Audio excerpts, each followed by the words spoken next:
¿Qué tal? ¿Cómo están? Bienvenidos un miércoles más a Vigo a Debate. Estamos ya en pleno verano. Mucho se habla, cuando se acerca el verano, de la operación bikini.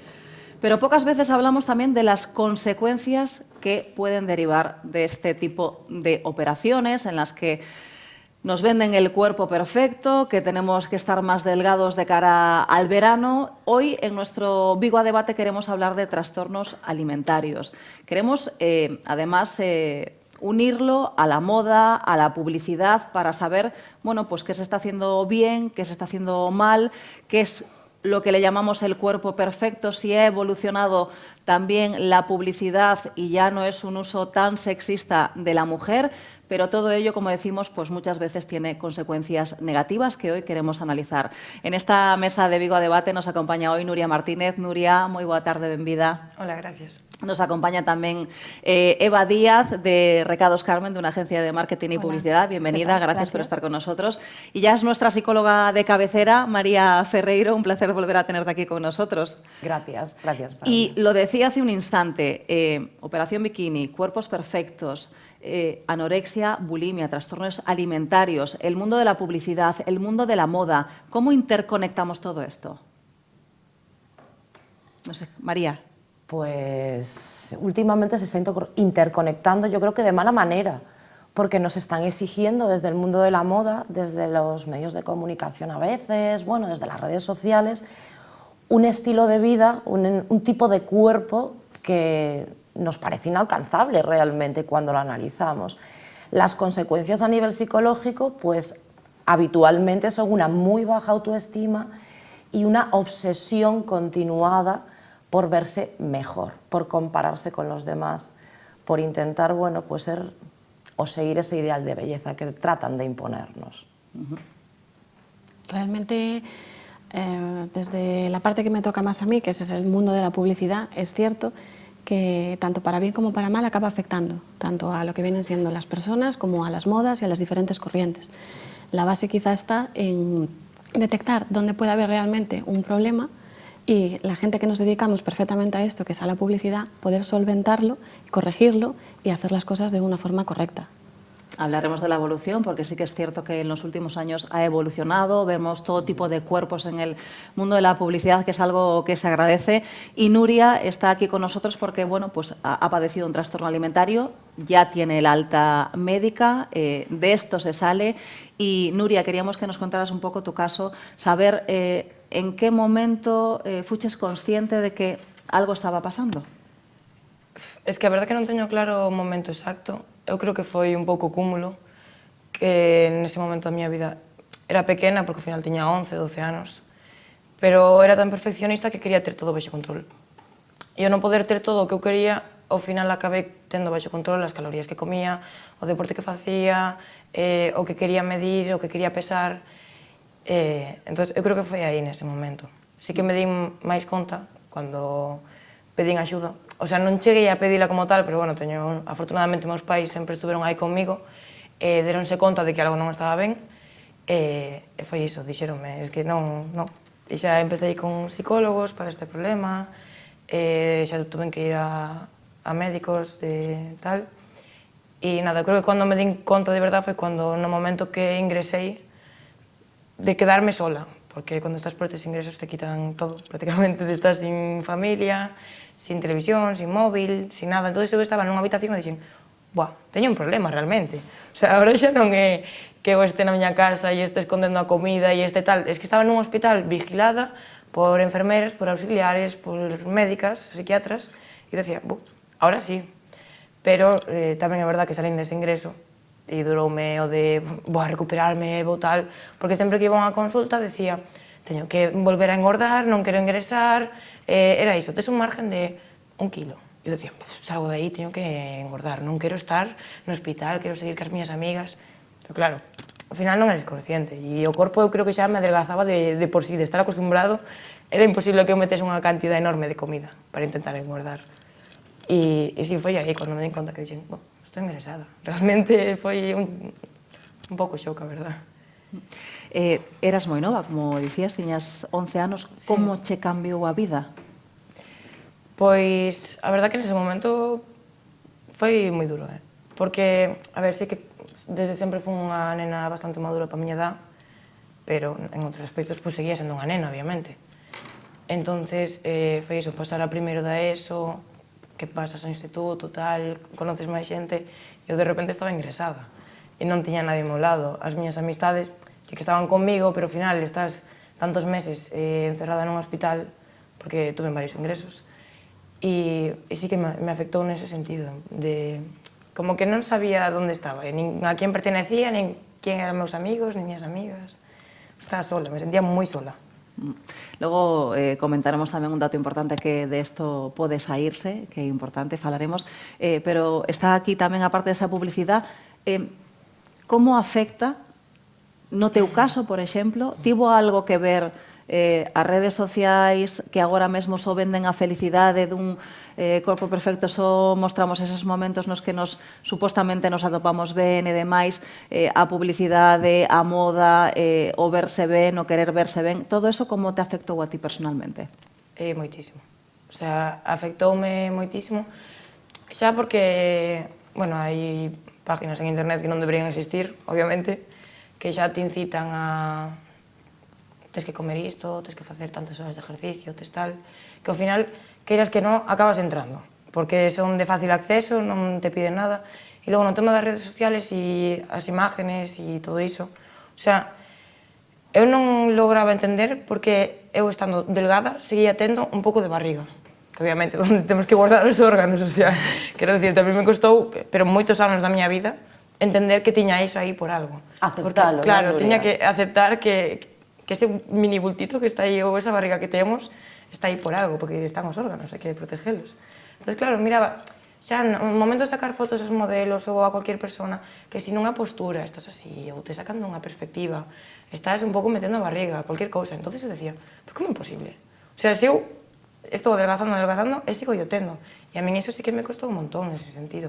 Mais agora agradezco un montón que este todo de body positive, que as campañas de publicidade cada vez teñan máis corpos normales, que sean máis diversos, que non sea só iso de prototipo de, como decíamos antes, de 90, 60, 90, porque es que iso é ficticio, non é imposible.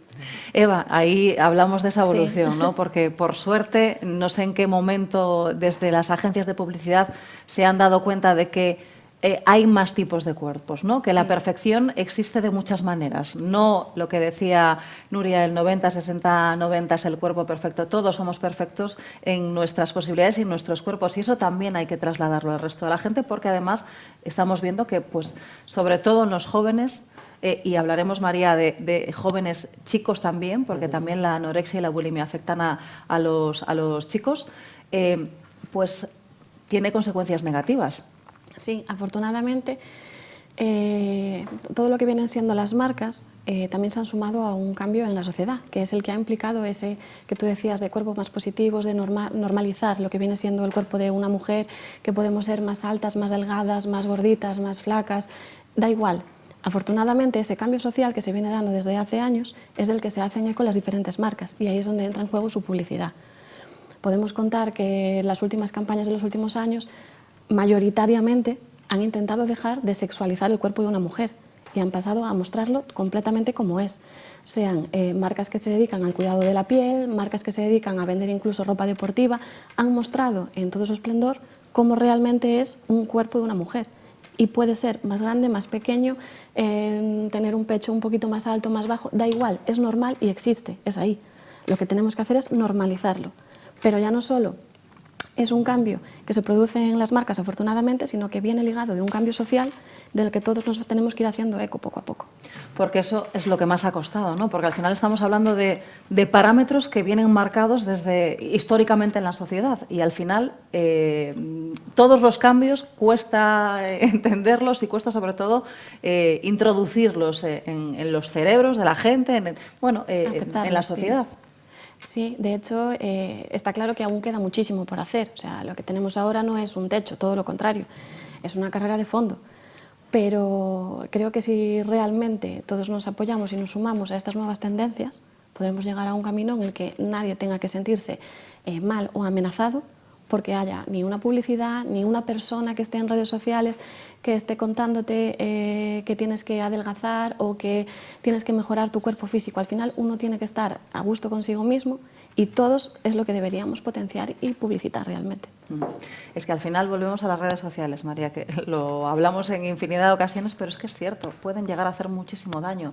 Y ahora mismo en los jóvenes, que ya el móvil, ese arma destructiva, porque muchos tienen acceso a edades muy tempranas, sin el control parental, pueden acceder a cualquier tipo de página web, pues lo que nos decía Nuria, a cualquier tipo de seguidor en Instagram, influencer y demás, hay que controlarlo de alguna manera. Hay que controlar de alguna manera estos contenidos. Siempre incitamos, ¿no?, y aconsejamos a los papás que, bueno, que lleven a cabo este control parental, que limiten el móvil, que no tengan uso continuado del móvil los menores de edad.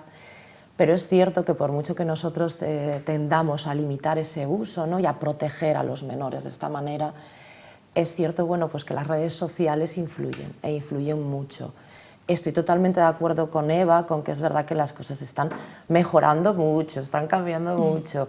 Y es cierto que para vosotros debe de ser complicado esa lucha, ¿no?, porque en el fondo vosotros sois unos ejecutores, ¿no?, de lo que marca la sociedad. Sí. Y es cierto que lo que tenemos que completar entre todos es ese cambio social, ¿no?, y seguir promoviéndolo, porque sí es cierto, ¿no?, que ahora ves, bueno, pues campañas de publicidad con diferentes tipos de cuerpos, pero sí que es verdad que, bueno, que yo, desde mi punto de vista al menos, sí sigo viendo la publicidad pues bastante sexista, ¿no?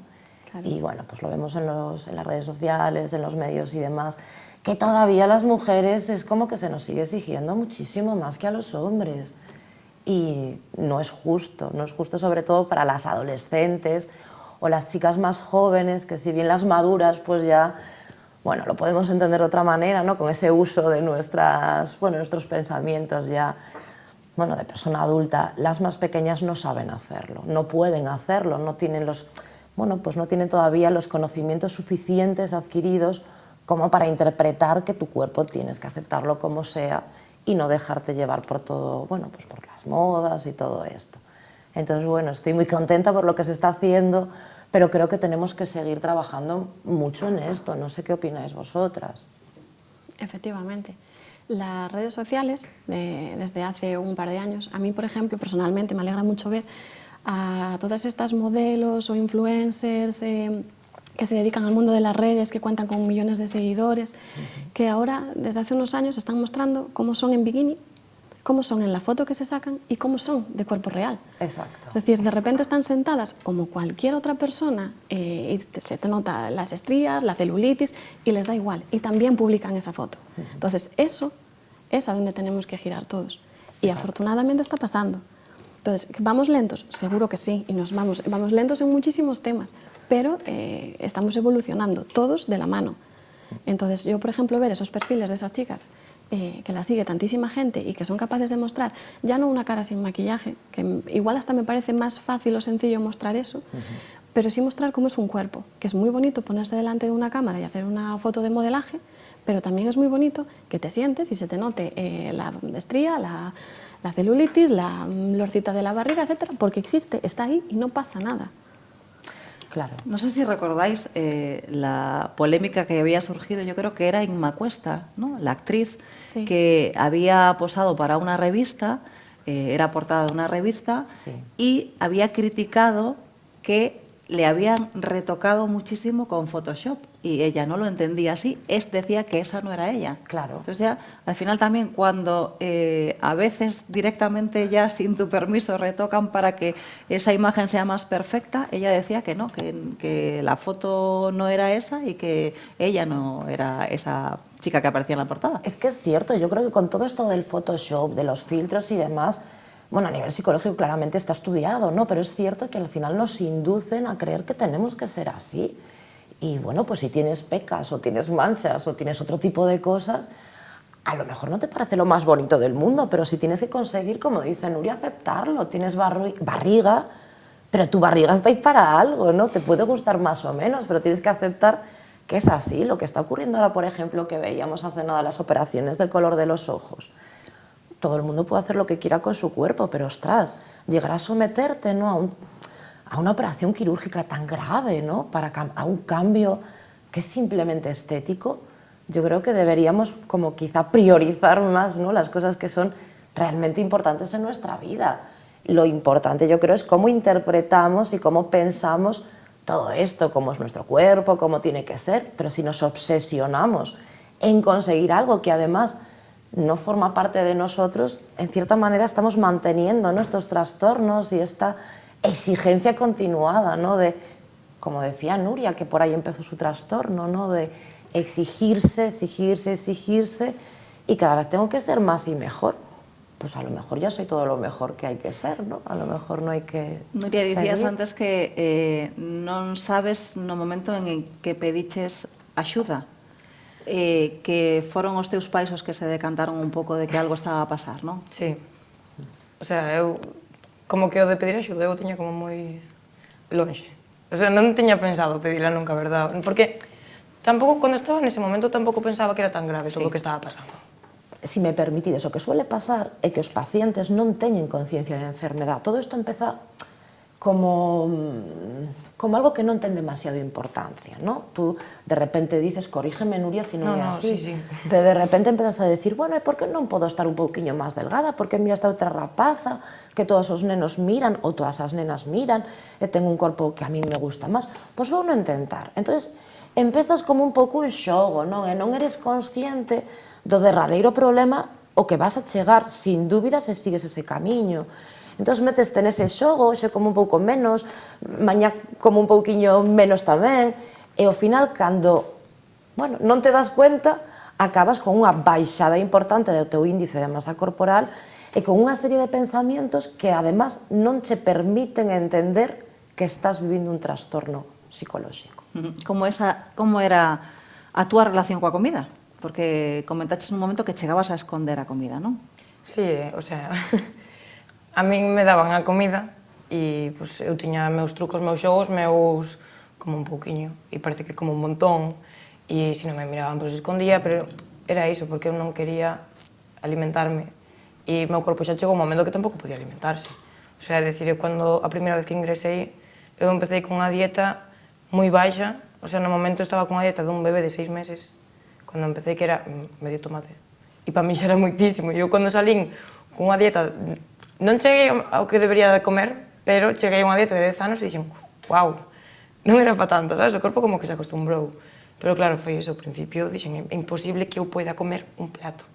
O sea, eu facía das miñas para intentar quitar.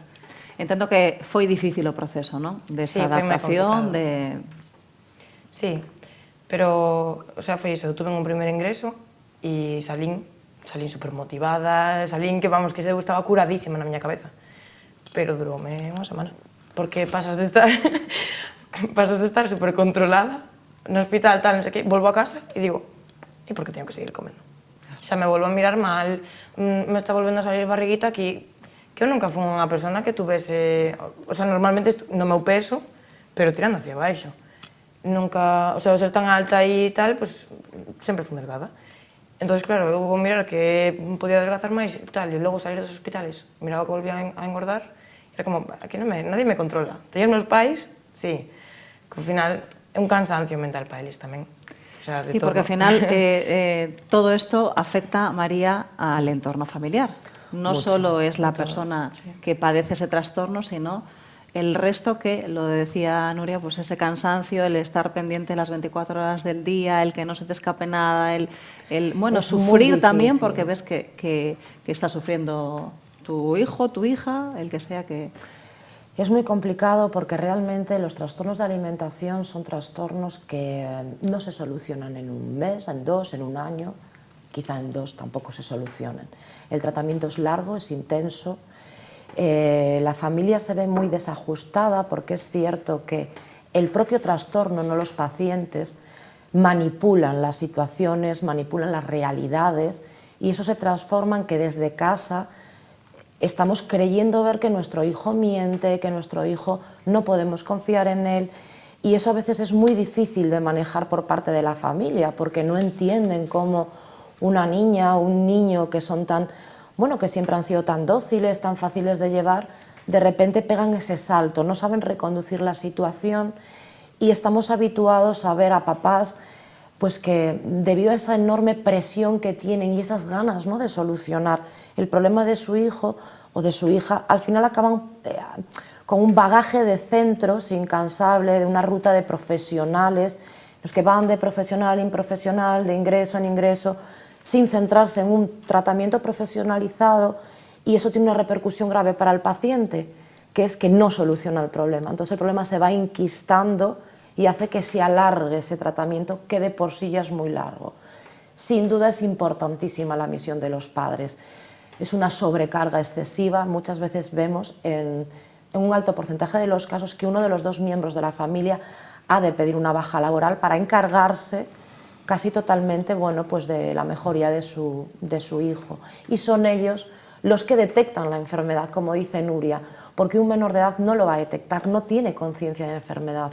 Incluso, y es lo más complicado, cuando en una familia se detecta un trastorno alimentario en una persona que ya es mayor de edad, que no pueden obligar a recibir tratamiento.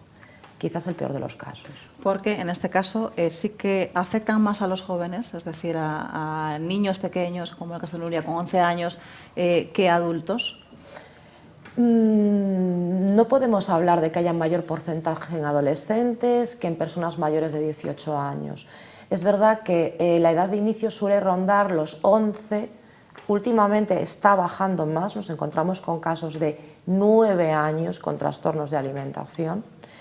Pero sí es cierto que, como bien dice Nuria, en esa época de cambio del cole al instituto, hay numerosos casos, pero igualmente los hay a partir de los 20, los 25, los 30, porque la exigencia social continúa. De hecho, ya veis, ahora mismo la exigencia se extiende, ¿no? Ese ideal de belleza nos está llevando a la juventud eterna, que claro, es imposible, totalmente. Volvemos a Eva y volvemos a la publicidad. Yo no sé en qué sectores lo veis más sexualizado el cuerpo de la mujer, en qué os piden los clientes, cómo es ahora esa relación con los clientes, si ellos también se han dado cuenta de, bueno, pues que vende todo, no solo vende el cuerpo perfecto. En ese sentido, ¿cómo es la publicidad?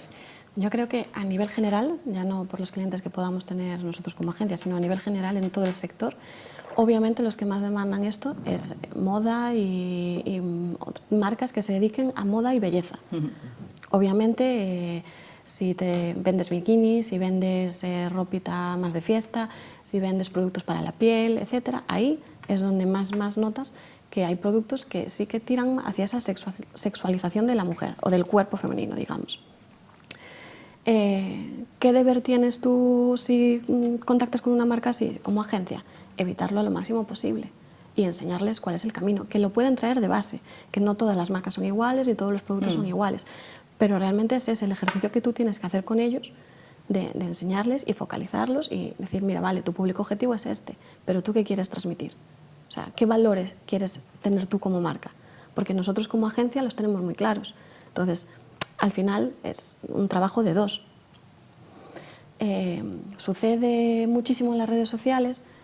Supongo que todos habremos visto los vídeos típicos de comparando las tallas incluso de un pantalón, sí, de una tienda y otra. Vale, o sea, de repente la misma talla de pantalón, en una es así y en otra es así. ¿Cómo luchas contra eso? Al final no hay forma de erradicarlo que no sea la propia marca que realmente tiene esa fabricación. Entonces es muy complejo, muy difícil. Pero... antes de irnos a la publicidad, lo comentaba antes con Nuria, hay que destacar mucho el mensaje, Nuria, de que disto se sae, ¿no? Que un pode acabar co trastorno alimentario e vivir unha vida perfectamente normal. Sí, a ver, costa, non vou decir que é fácil, costa, pero tamén tes que pôr da túa parte, moito, para non volver a entrar neses bucles. Al final, se estás con iso de quero adelgazar, iso un círculo vicioso e é complicado, tes que alejarte de todo o que tiñas, de ver as calorías, de ver páginas, de ver tal, pues tes que alejarte de todo iso, tes que facer unha forza superior e tamén, para min foi moi importante, pues, ter psicóloga e ter unha profesional que me axudou e que me sigue axudando. Cantos anos, desde os 11 ata que idade tiñas alta? Non sei moi ben, a verdad. Eu creo que con 17, 18 ya empecé a aí xa me empecé a pôr en plan en serio, de xa está. Sí. Xa empecé a coller carrerilla e ya está ahora. E ahora aceptándome e queréndome ben. Que é o máis importante, ao final. Pois sí. Non, María? Exacto. É un proceso, o tratamento é todo un proceso no que hai que traballar en diferentes ámbitos que están pois, moi patologizados, decimos na profesión, tipo autoestima, imagen corporal, os pensamentos intrusivos, obsesivos, eses rituales dos que nos falaba Nuria, esos hábitos de cara á comida, de cara ao corpo, teñen moita tendencia a examinarse, a tocarse, a palparse, o que decía da barriguita, por exemplo. Entón, todo eso hai que desfacerse de elo, non? Entón, son moitos os ámbitos que temos que ir traballando pouco a pouco. De aí que o tratamento se elongue, non? Porque é necesario que eles, bueno, pues reconstrúan todos esos argumentos, esas creencias mentais que foron forxando ao longo, pues, bueno, desos anos. E que ahora hai que poñer no seu sitio e que, como vedes, por suposto, que acabamos, bueno, pues conseguindo que nos aceptemos, que entendamos a situación e o porqué dese ideal de belleza moitas veces, non? Os amigos axudaron? Dificultaron? Como foi o entorno? A ver, axudaron. Tampouco, a ver, é que foi iso, pasar do colegio ao instituto, pois Sí. as amistades ao final cada un vai para unha clase e tal, pero sí que axudaron, o sea, moitas veces me mandaban cartas e cousas así, e para min iso era, pois, é importante, sabes, porque tes ese apoio e dices, joa, non estou tan sola, porque ao final te miras nunha habitación blanca, aburrida, rodeada de xente que vai ca o seu pijama do hospital, que dices, estou solísima, en plan, esta xente lle dá igual que eu este mal ou que este ben, están facendo o seu traballo e xa. Pero sí que axudaron nese sentido de estar comigo e todo ben. Non sei se queres decir algo, María. Quería comentar que é verdad que é importantísima, non, a parte do apoio social, pero é verdad que neste trastorno os pacientes tenden a aislarse, tenden a non querer que ninguén os acompañe. Entón, aí está a gran dificultade, non? Porque os amigos ás veces tratan de chegar a eles, pero eles tratan de alonxar a todo o mundo, a familia, os amigos, de alguna maneira avergonzanse do que está sucedendo, entón non queren que ninguén os vexa, aíllanse. Tamén eu atrévome a recomendar a toda esta xente xoven que ven a clase, que ven os seus compañeiros do barrio, dos veciños, o mellor este perfil dunha persona que se está illando, que se está escondendo, que non se está relacionando moito cos demás, e ás veces simplemente queda isto na burla, de mira este que se vai solo. Probablemente esa persoa este vivindo unha situación trágica ou unha situación dun trastorno psicolóxico. Entón, é bon que todos teñamos esa delicadeza de saber educar, ensinar os nenos e os non tan nenos que, ollo, cando vemos isto, igual fai falta un pouquiño de axuda, e só con un pouquiño igual podemos resolver bastante. Vamos a hacer un alto en el camino. Estamos hablando de trastornos alimentarios y moda y publicidad hoy en Vigo a Debate y enseguida estamos de vuelta.